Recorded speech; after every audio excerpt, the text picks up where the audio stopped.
So how much does engagement really matter on the Skool platform? This is something that I've been asking myself recently and trying to work my way through, because I don't think it matters nearly as much as we all think it does. I think we've got caught up in the hype, and a lot of people are telling us that we need hyperactive communities.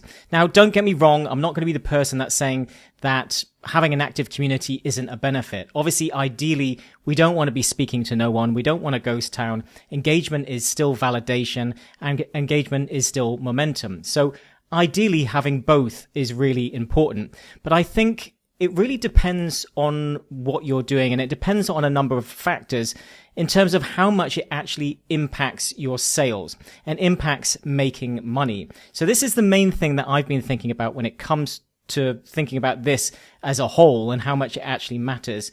I think it's about the sales part. So I think we really need to look at this from the side of sales. If your plan is to make money, if your plan is to build a community first business, then obviously engagement is really, really important. And activities, we want to try and keep them up. But I've heard a lot of things going around, sort of that we have to have 200 daily activities and you need to maintain that. Otherwise your community is dead. And it causes so much stress and anxiety in people I speak to because they feel like they're failing. They feel like their community is just not working. And I just haven't seen this to be the case. The number of sales after my engagement dropped didn't drop. So the correlation between engagement and sales, although I'm sure there's some there, I don't think it's to the same level that we all seem to think it is. So although this is anecdotal, I am noticing these things. I have tested it and I have seen it with other people's communities as well. But there's a caveat to that. As I said, I think if you're building a topic-based, passion-based community where it's all about the community, it's not about courses or programs or coaching or anything like that. So a lot of the hobbyist ones, a lot of the more trending, the more movement focused ones, they're probably going to have a lot more passion behind it. There's going to be a lot more questions, a lot more interactions. So therefore, if I had that type of community, I might be a little bit concerned if I wasn't getting enough engagement, because the engagement shows that it's aligned and it shows that there's passion and it shows that, I'm running the community in the right way. But when it comes to courses, programs, coaching, and outcome-based communities, I don't think it has nearly as much impact. Again, obviously, we ideally want both because, as I said before, engagement is momentum. And there's a reason why people like the guys from the Free Skool Community course, which I think is Alex Persson. Hopefully I'm saying that right. Max Persson. That's it. So Max, basically, these guys relaunched their community even when they had a massive community that was still pretty engaged of over 100,000 people. They relaunched, basically doing something similar, almost identical, but they relaunched the community again to pull the most active people out of that free community and to put them into the new one where they structured it slightly differently. They gained greater momentum and they just got the people that are most engaged and most active and most interested, because they know that part of that community dies over time. And gaining that momentum and doing competitions in the side, doing a lot more lives, really trying to maintain that momentum is going to bring in a lot more sales, because there's FOMO, there's excitement, there's buzz, and it's a bit like a launch where you are going to get a little bit more in terms of sales. So momentum is everything, but how long can you maintain that momentum? Over some time, Max's group will start to diminish, it will start to go down, it will start to age, and if they're not removing people, it will eventually, potentially, maybe it'll take longer, eventually it will age out and they will start to have dead aspects of that community. And then what do? Do you keep relaunching? Do you keep building a new community and shifting the other people over to it to try and maintain that sort of momentum moving forward? And I think they've got about 9 admins now. So it's a lot of work around maintaining that. So honestly, it's a pain in the ass trying to maintain and do that work, especially as a solopreneur. So it's fine when you've got a team behind you, but you trying to maintain high levels of activity as a coach or course creator, it can take up a lot of time and energy. And the question is it worth the squeeze? Is the juice worth the squeeze? And what type of community or group do you want? What type of business do you want? Do you want one that you're having to be crazy active inside for both the free community and the paid community?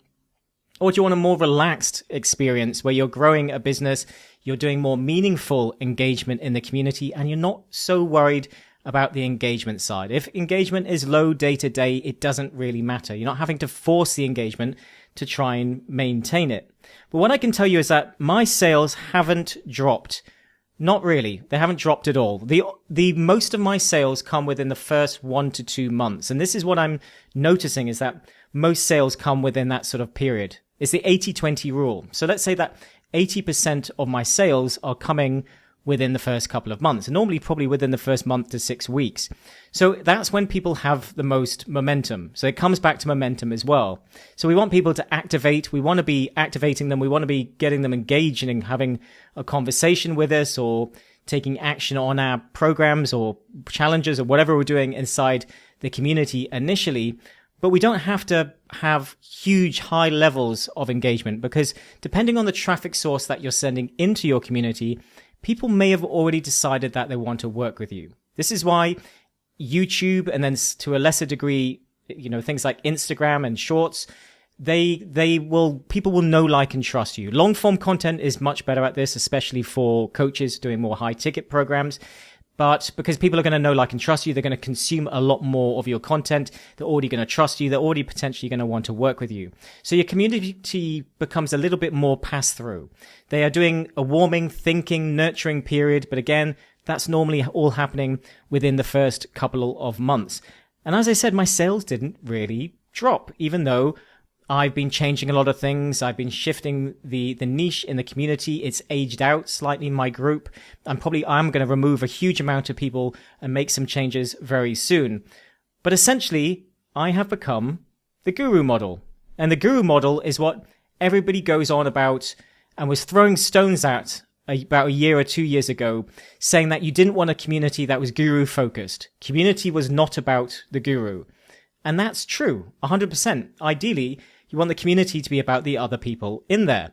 But if you're trying to sell programs and courses and so on, then you probably are going to be the guru a little bit. You're going to maintain an environment where people can share thoughts and so on, but you are trying to elevate people through to your program. You are going to be the guru part. And I started questioning the thought around this. Was this such a bad thing? Why was everybody poo-pooing it so much? And I think the idea was that people would support and answer questions when you weren't there. And that is a great thing. If you can nurture an element of that and the community can run when you're not there, then fine. But if this is a business, then chances are you are going to be there, or your assistant is going to be there. Someone is going to be there running it. And how bad is this? If you're doing more posts than everybody else, if you're generally the one doing most of the talking and most of the conversations starting, is that such a bad thing? If the goal is really to get clients and generate leads and sales and to grow your business while helping people, then you are potentially going to be a guru, the guru model. So is that so bad? As long as people, I think, are engaging in the comments and they're engaging with you in the community itself and taking at least mini actions, and there are activities happening and it's more meaningful activities, then I don't really see a problem with that. What I think is that we should be focusing on meaningful engagement, not forced, not trying to trick the algorithm, because Discovery's been updated now anyway. Supposedly it's better at this, at spotting fake engagement. And I used to do lots of challenges and so on that really automated my daily activities. And my daily activities were up around 600 on a daily basis without me doing very much at all. But this was all sort of automated engagement. And I think there's a great part of that. Mini challenges and these types of things are really good for adding additional engagement. But a lot of it is engagement farming. It's not necessarily meaningful. It's not necessarily driving people towards the goal or outcome that they want and that you want to help them with. So what we should be potentially working on is meaningful engagement so quality over quantity, and then better onboarding flows. If people already know, like, and trust you from your traffic, then your community becomes a little bit more of a nurturing pass-through to getting them to work with you. And if we know that 80%, so the 80-20 rule, approximately, this is not an exact science, but this is kind of my observation, then you know that you should probably be focusing on the 80%. And that is getting people to activate in the first sort of 6 weeks to pass through, in the first 6 weeks to 2 months. And that's where most of your time and energy should be spent, not on this 20%. Because I think the amount of work that we have to put into the community for that 20% is not necessarily worth the return. Now, yes, it's rewarding, as I said before, to be having an active community and lots of people engaging, but you're better off working with clients. You're better off working with people that you're getting results. So the question is, can I do better in my community? Yes, 100%. And I would like to do a bit more, and I will be doing more in the community soon. As I said, I'm going to remove a whole bunch of people, and we're going to start doing more live calls and so on. I will put a link in the video description to where you can join our free community and get additional training on growing and building your community-based business on Skool, especially as a coach or course creator. But the question again is, will engagement bring in extra sales? And it is maybe, but the question is how much, and is it truly worth your time? So as always, I'd love to know your thoughts. Let me know in the comments below. Otherwise, I hope you enjoyed that, and I'll see you in the next one.